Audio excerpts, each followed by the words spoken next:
Peace, mercy and blessings of Allah be upon you. Ahadith and his importance. Ahadith are the recorded sayings, actions, and approvals of the Prophet Muhammad, peace be upon him.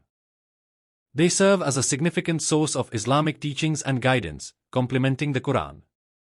Ahadith are essential for a comprehensive understanding of Islam, offering guidance and wisdom for living a life in accordance with Islamic principles.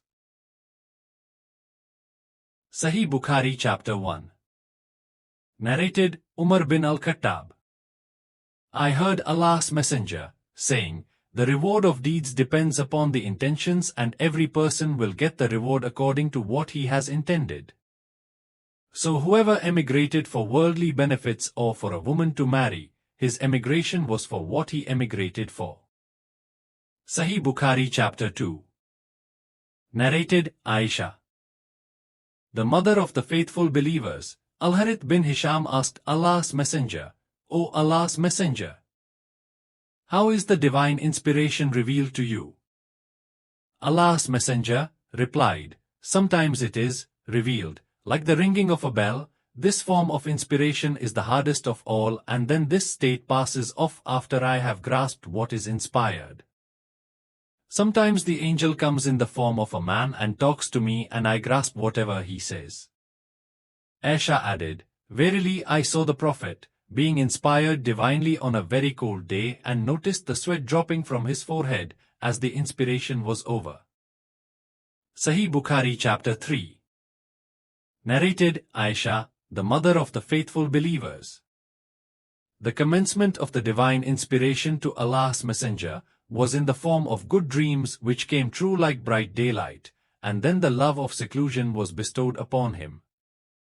He used to go in seclusion in the cave of Hira, where he used to worship Allah alone, continuously for many days before his desire to see his family. He used to take with him the journey food for the stay and then come back to his wife, Khadija, to take his food likewise again, till suddenly the truth descended upon him while he was in the cave of Hira. The angel came to him and asked him to read. The Prophet replied, I do not know how to read. The Prophet added, the angel caught me forcefully and pressed me so hard that I could not bear it any more. He then released me and again asked me to read, and I replied, I do not know how to read. Thereupon he caught me again and pressed me a second time till I could not bear it any more. He then released me and again asked me to read, but again I replied, I do not know how to read, or what shall I read? Thereupon he caught me for the third time and pressed me, and then released me and said, read in the name of your Lord, who has created all that exists, created man from a clot. Read. And your Lord is the most generous. Then Allah's Messenger returned with the inspiration and with his heart beating severely. Then he went to Khadija and said, cover me. Cover me. They covered him till his fear was over, and after that he told her everything that had happened and said, I fear that something may happen to me. Khadija replied, never. By Allah, Allah will never disgrace you. You keep good relations with your kith and kin, help the poor and the destitute, serve your guests generously and assist the deserving calamity-afflicted ones. Khadija then accompanied him to her cousin Warqa bin Nawfal bin Asad bin Abdul Uzza, who, during the pre-Islamic period, became a Christian and used to write the writing with Hebrew letters. He would write from the Gospel in Hebrew as much as Allah wished him to write. He was an old man and had lost his eyesight. Khadija said to Warqa, listen to the story of your nephew, O my cousin. Warqa asked, O my nephew, what have you seen? Allah's Messenger described whatever he had seen. Warqa said, this is the same one who keeps the secrets, Angel Gabriel, whom Allah had sent to Moses. I wish I were young and could live up to the time when your people would turn you out.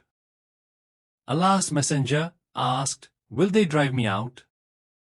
Warqa replied in the affirmative and said, anyone, man, who came with something similar to what you have brought was treated with hostility, and if I should remain alive till the day when you will be turned out, then I would support you strongly. But after a few days Varqa died and the divine inspiration was also paused for a while. Sahi Bukhari Chapter 4. Narrated Jabir bin Abdullah al-Ansari, while talking about the period of pause in revelation, reporting the speech of the Prophet. While I was walking, all of a sudden I heard a voice from the sky. I looked up and saw the same angel who had visited me at the cave of Hira, sitting on a chair between the sky and the earth. I got afraid of him and came back home and said, "Wrap me in blankets." And then Allah revealed the following holy verses of Quran: O you, Muhammad, wrapped up in garments, arise and warn the people against Allah's punishment, up to, and desert the idols. After this the revelation started coming strongly, frequently and regularly. Sahi Bukhari Chapter 5.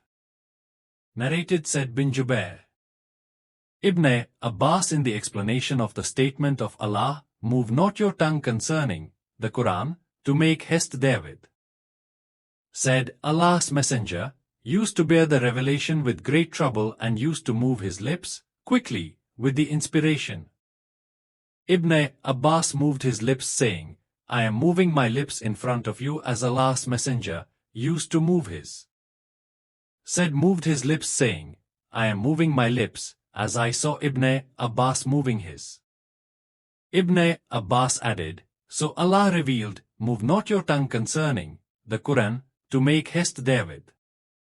It is for us to collect it and to give you, O Muhammad, the ability to recite it, the Quran, which means that Allah will make him, the Prophet, remember the portion of the Quran which was revealed at that time by heart and recite it."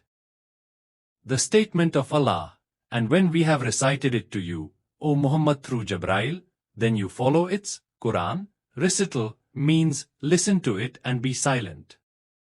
"Then it is for us, Allah, to make it clear to you," means then it is for Allah to make you recite it, and its meaning will be clear by itself through your tongue.